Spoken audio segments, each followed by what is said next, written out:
First of all, thanks for inviting me to be one of the debaters who take part in this project. It looks like a lot of fun, and I'm looking forward to watching it grow. Because this is my first video, I just want to quickly address where I'm coming from. If you look at my YouTube page, you'll see that the vast majority of my videos have focused on the Israeli-Palestinian conflict.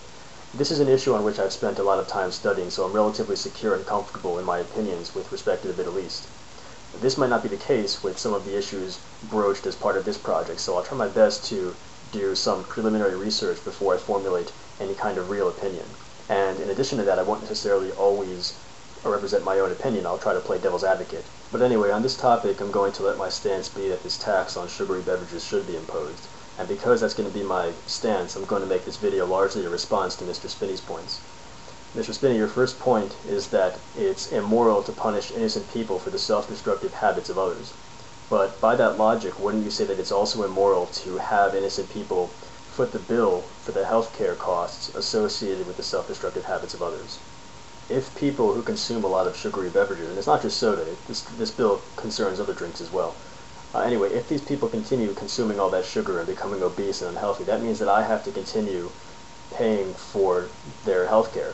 And I don't even drink soda, so why should I pay for that? As was said in the other video, the taxpayer forks out money for the healthcare, and this is especially pertinent when you consider obesity's prevalence among people who tend to qualify for Medicaid.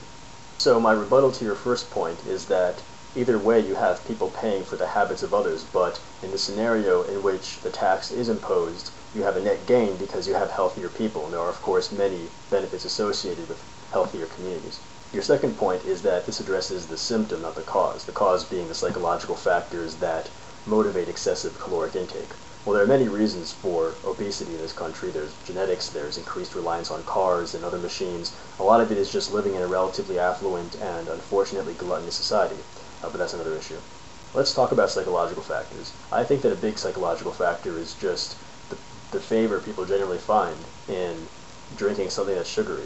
I don't think people drink too much soda because they're all depressed or anything like that. I think people just think it's tasty. I'm not sure why. I personally think that soda is pretty nasty, but it's relatively cheap, and I guess enough people find it pretty refreshing. So I think that imposing a tax would be an effective counterweight to that.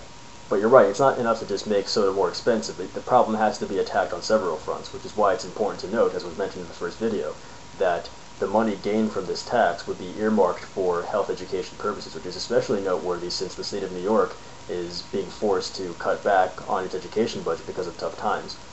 So I think your knife analogy is a bit strained, but to entertain it, it's not just taking away the knife, it's taking away the knife and selling it for cash to be spent on rehabilitating the suicidal individual.